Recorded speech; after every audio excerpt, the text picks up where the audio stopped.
In this episode of the Wealth Talks podcast, we're going to talk about one of the main reasons we use the infinite banking concept, and that would be our family. The infinite banking concept is a wonderful thing for families. It helps families build financial wealth and establish a sustainable family economy. If you have a family, you will love this.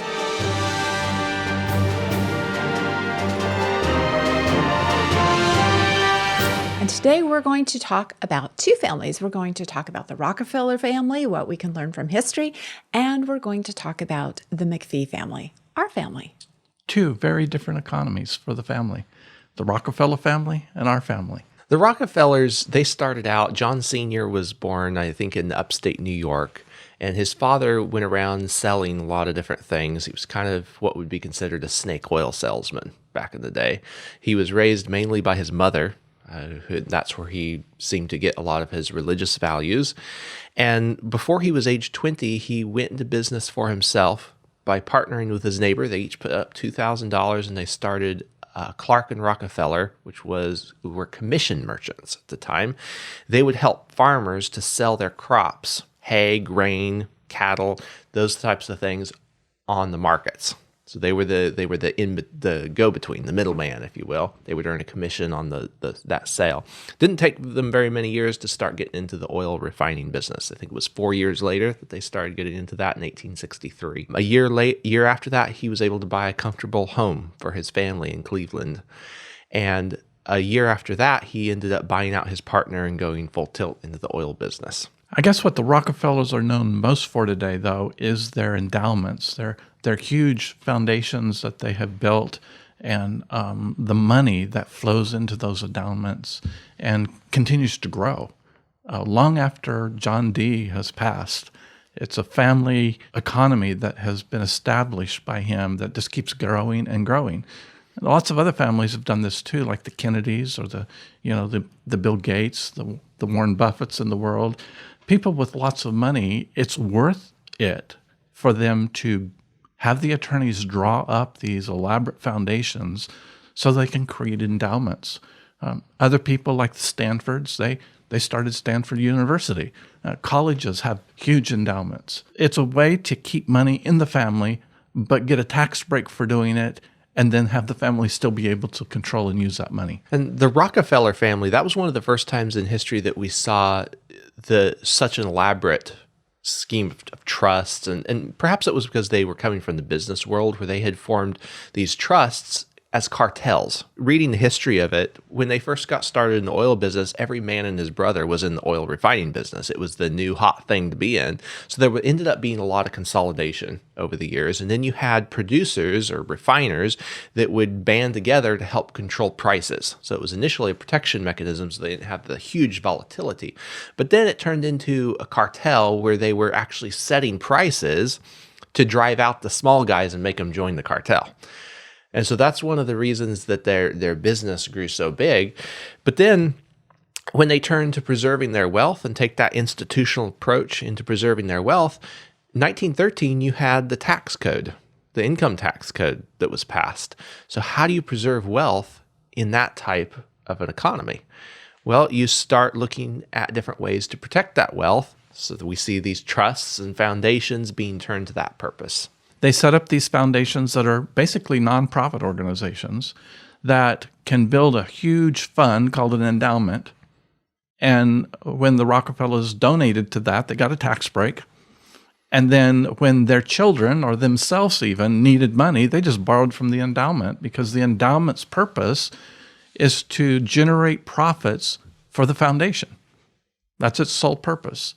And so if I loan money to a family member, then they just pay it back and with interest, and the endowment has done its function. I think that's the key idea that gets people excited about long-term endowments like that, about creating a family banking system, whatever label, whatever name you want to put on it. That fact that the family is going to be able to have access to money at lower interest rates to do whatever they want to, build the things that they want, that's exciting to people. You know, there's a lot of people that want to follow in the footsteps of the Rockefellers, and they want to build this, this foundation and create endowments, but it takes a lot of money to do that. a lot of money. It's really just for the very, very wealthy that really can afford to do that. I think often of our CPA who said people come to him and say, Jack, how do I protect $1 million? He says, make $1 million. Yeah, first, then we'll talk. It's kind of like the people that want to go into business and they get this business plan out and they design their office and they pick the colors and the carpet colors and the equipment and everything. They haven't made a dime yet. And there's something to say about planning, but there's something to say, do it on your own budget right now. You can't have everything when you first start. And John Dee didn't think about this when he was 20 years old, that he was going to create this endowment. No. He was just thinking about surviving in the world. And, some of the ways that he survived, I'm not real a fan of, but he did make a lot of money. And that was the way that then he was able to preserve that from government regulations, taxes, and also to provide for his family. So we don't have to be just like the Rockefellers. We don't have to have their sort of business dealings. We don't have to set up all the things that they did, but we can use some of the principles behind what they did to create generational wealth. So we can look at what they did and say, hey, I like what they ended up with. What can we do on our own scale to match that? And that's what we're talking about. Like, even when we go to talk about our family, we're going to talk about what we did. And then for all of our clients, they're in a little different position, but they all can build with their economy too. So we always start with wherever you're at to decide what you can do with your economy to make it better.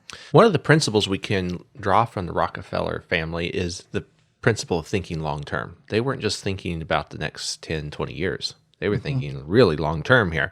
And some people, when they translate that to today, they think, okay, I need to set up a trust that's going to be there for generations and generations. So they think there's this thing called dynasty trusts. That's how they're marketed. That's a technical fancy term for generational skipping trusts. So you don't want to leave the money to your kids, but maybe to your grandkids and generations after that.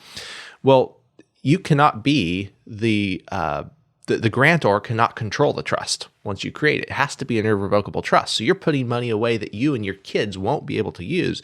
You need to have enough money that you can use in the meantime to make that worthwhile. And then not only because you can't be involved in the control of that trust, and neither can your beneficiaries, then you're going to have to hire professional advisors to manage that trust. That's going to take fees out of it over the years. So you have to make sure you have enough to make those fees worthwhile. It does take extra planning to make that happen. So when you're thinking long-term on a smaller scale, what is the point in time where you might want to look at some of these trusts? Well, the estate tax right now is about almost $14 million. At the federal level, yeah. At the federal level. So really, until someone is going to leave $14 million, it's probably not really worth your time to look into a foundation or a nonprofit organization or starting a college, because it takes a lot of money to do that with all the regulations that you have to pass through to get there so that you get the tax breaks and then the maintenance fees, like you were saying. And we all have to think bigger than where we're at. Yes. I like to say that we have to think like a winner instead of someone that's poor old me, I'm a victim. If we want to improve our economy, if you want to improve your family economy, you got to think big. You got to think like a winner and not say, well, this is going to keep me from doing it, and I was born on the wrong side of the tracks. And life tends to happen quickly when you have prepared for the opportunities that will come along. I think of Zig Ziglar when he was mentoring a student, and he said he wanted them to commit to becoming a 10-year overnight success. It sounds a little bit like an oxymoron, doesn't it? But what he was meaning is all the 10 years of preparation that would go into when the overnight success came, that's the 10 years that came before. That's what built up to that overnight success. Well, that's the exact business model that Ed Deming taught the Japanese when they were just recovering from World War II. He went in and taught them, you put everything you can into your business for 7 to 10 years, and then you're going to be very, very well-to-do. It's and at Americanisms, we want it tomorrow. Actually, we wanted it yesterday. That's just our mentality. But it takes time and diligence. And when we look at someone like the Rockefeller's family economy, we go, wow, that's amazing. But you don't realize how many times Rockefeller failed in business and had to go back and say, oh, that didn't work, let's do this. Or this didn't work, let's do that. And they say the road to success is paved with the stones of failure. And we have to look at failure as a learning experience, just like Thomas Edison did, said, hey, man, I know 1,000 ways the light bulb doesn't work now. And he kept going. Instead of just saying, oh, poor me, I'll never succeed, because that's a victim mentality, not a winner's mentality. And if you're doing the same thing, expecting different results and getting stuck in that rut, that's a little bit different than making progress.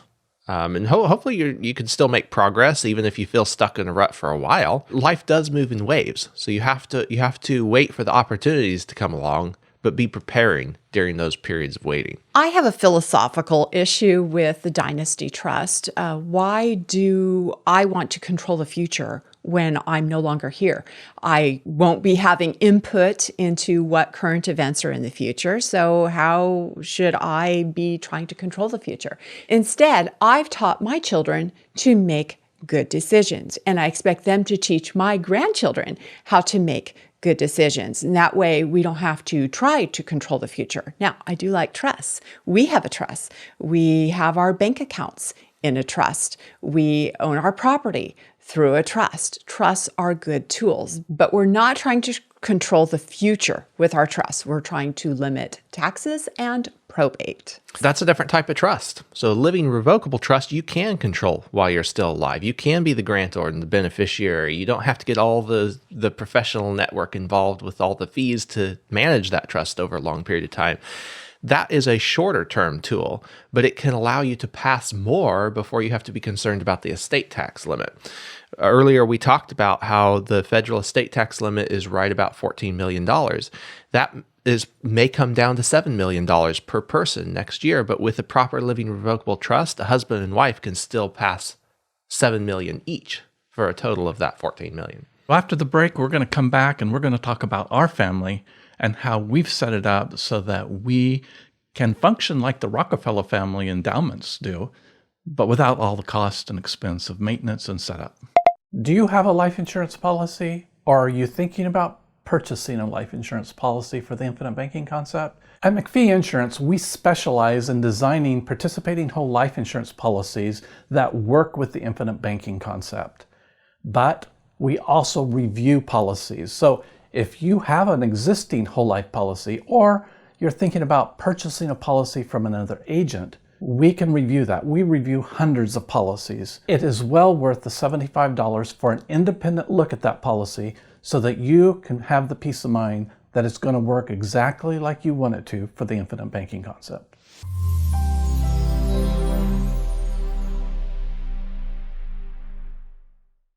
Every family economy is different.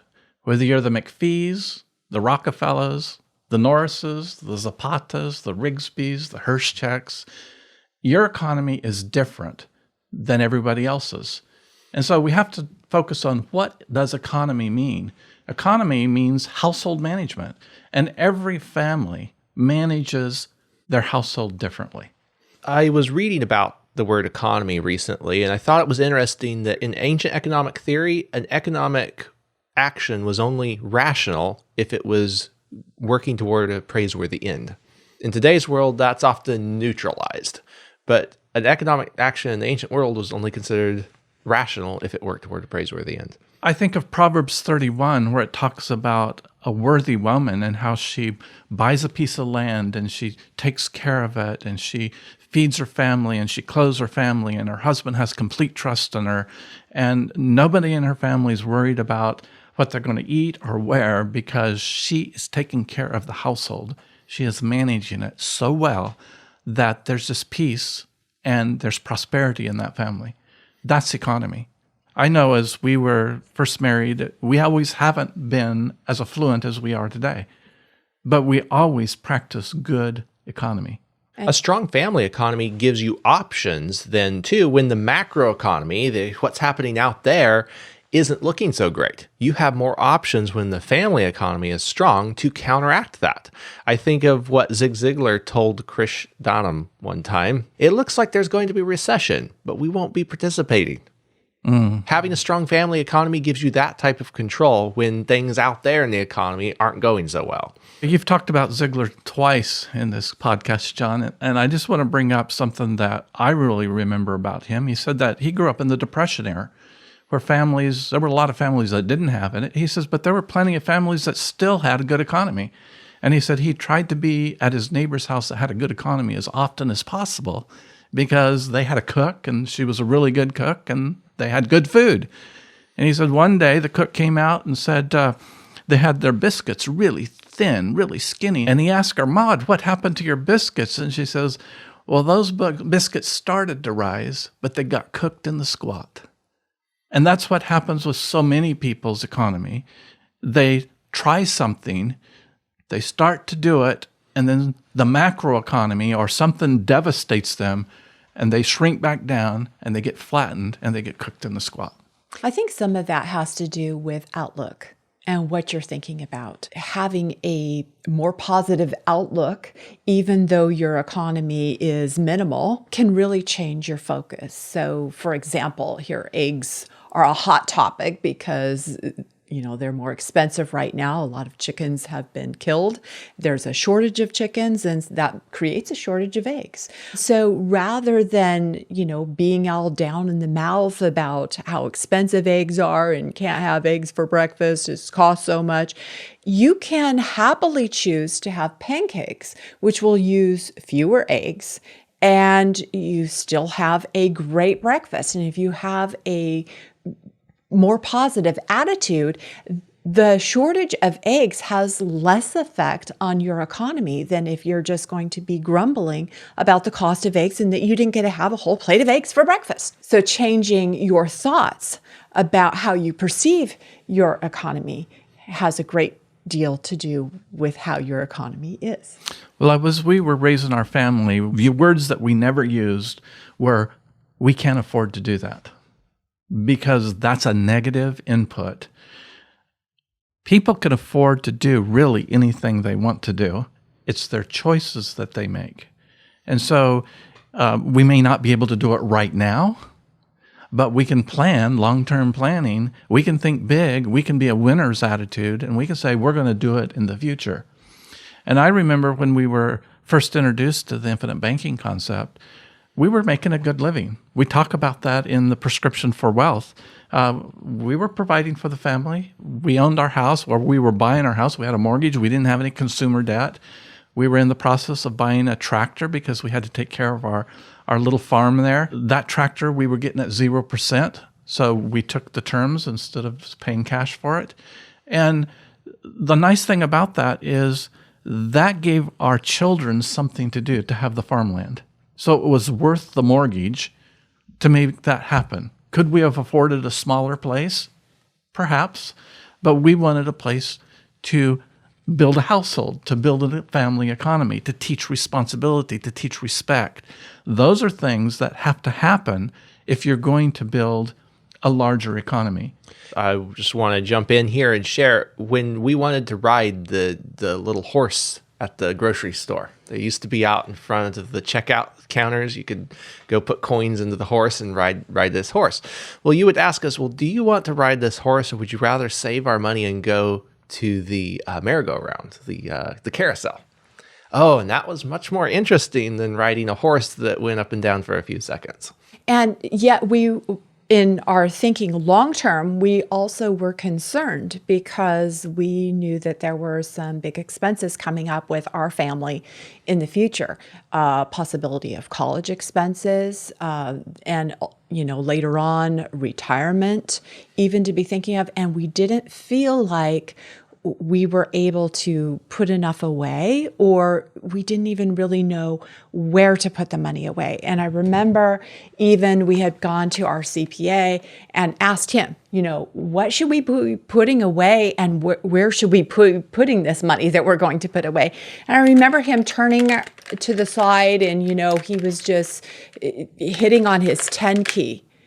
And then he'd turn back to us, say some figures, and then he actually shrug his shoulders like, don't know if that's going to be enough with inflation. He just kind of shrugged. And there was no definitive answer of what we could expect if we put X amount away, that we could have XYZ in the future. It was just a shrug of the shoulders. And I remember walking out of that appointment being so disappointed and not really knowing what to do with our finances. That was an area where it was almost a failure, kind of, because it was so discouraging to hear that. But looking back on that, that was the first time I began to think about money and finances in a different light. I realized there was nobody out there that could tell us exactly the number we needed to have saved up in order to live the rest of our life when we couldn't work as hard and as long as we were working at the moment. And then I realized people that will try. Yeah, there's people that will retry, but nobody can tell you the emergencies, the healthcare incidents, the family crises, the opportunities that you could have if you had more money. And I realized then that money is a liquid asset. It's something that needs to flow in order to grow. And if it's flowing through someone else's control, they're taking all the profits.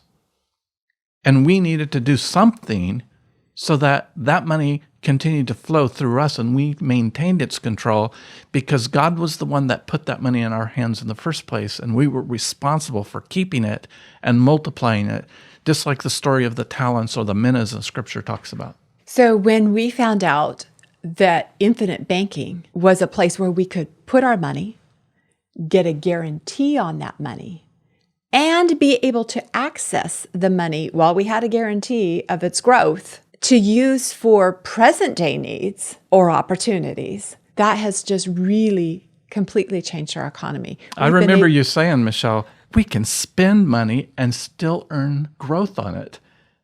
It's not like an either or situation anymore. We were moving from the middle class mentality that I'm going to work to buy things to the wealthy mentality that says, how can I exchange my money for things I want but get my money back? Creating an asset. And that's what the endowments have done for the Rockefellers, the Carnegies, the Gates, the Clintons, and all these people that have put foundations, colleges, and charitable organizations up. They've done that on a macro level, but the infinite banking concept and using participating whole life insurance lets us, middle-class people, be able to do that at our level. Yeah, it allows us to piggyback on the long startup process that the life insurance company went through to become a life insurance company. We get to piggyback on that process. There is a capitalization phase, just like there is with starting any business. You're especially going to have a capitalization phase if you tried to get into the banking business, because you think about all the charters that a bank has to get, the reserve money they have to keep on hand, all the regulations and the hoops that they have to jump through just to be in business. But once they're in business, it's a very important business. Nelson Nash, the founder of the infinite banking concept, talked about how everyone should be in two businesses: the business where you earn your living and the banking business. And over time, the banking business is going to be the most important because it has to deal with how you finance everything. It really does, because everything we purchase in life is financed. We either give up interest that we could have earned, and that's what you were saying, Michelle. Oh, wow, we're not going to give up that interest anymore when we spend money. And the second thing is when we finance something through a bank or a finance company, then we give up the interest and the principal back to them. And all we're left with is things. I remember once we started using the infinite banking concept, we bought a gift for Dad. We wanted to get him a Traeger barbecue to smoke different meats and cook them in a different way. And you helped us be able to borrow from the family banking system. And then we made repayments from our savings, from our work around the neighborhood. We made repayments to pay back that loan. So we got to use the family banking system and go through a positive experience of paying that back, seeing how the money would be there available for us to borrow again. So I'm just doing some quick math here. You guys bought that for your dad, Father's Day 2008. 2008, has it been that long? So already? Father's Day this year, or, in June, is going to be 17 years that we've had that Traeger grill, and we just enjoyed, as you know, a meal last Sunday. As we sat around, we had a family meeting discussing finances, business, and then Dad cooked pork steaks on that grill. So it's still going strong. To build a family economy that's going to last, it takes respect of every individual in the family. It takes trust of every individual in the family. And you were talking about this the other day, Michelle, how sometimes you'll come across a pile of money in the laundry. Oh, or like on the laundry room counter or a kitchen counter, I'll just find this huge pile of money. And, jokes happen. Oh, look what I found, finders, keepers, losers, weepers.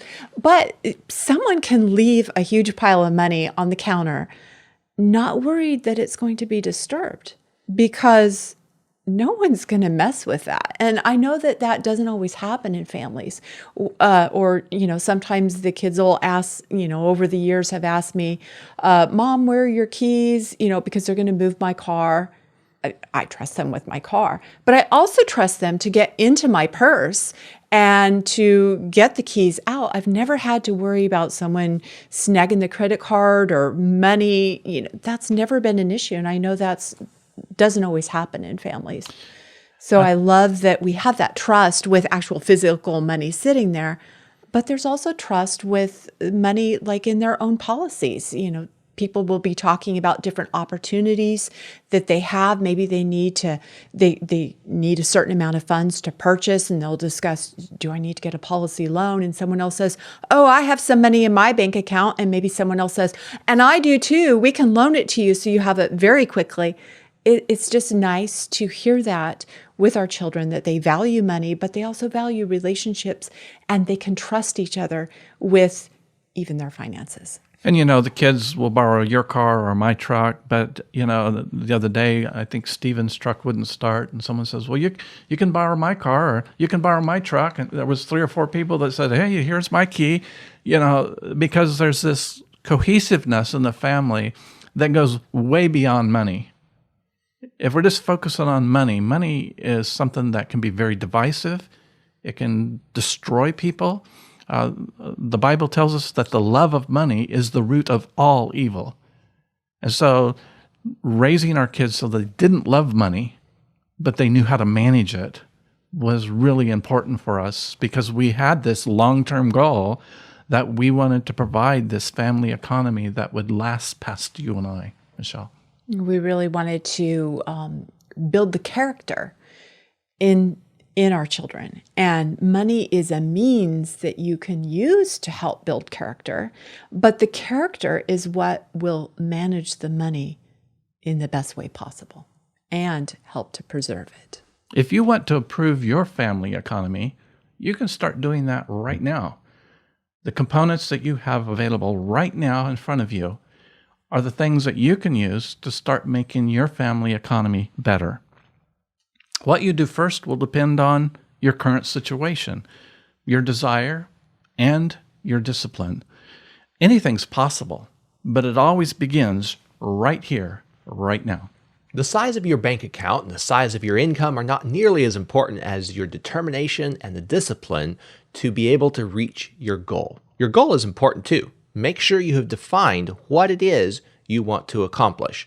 And to borrow a line from Donald Trump, if you're already thinking, you might as well be thinking big. If you want any help, whether it's getting a whole life insurance policy that will make the family economy you desire a reality, or you want to sound ideas off us, you are welcome to call us.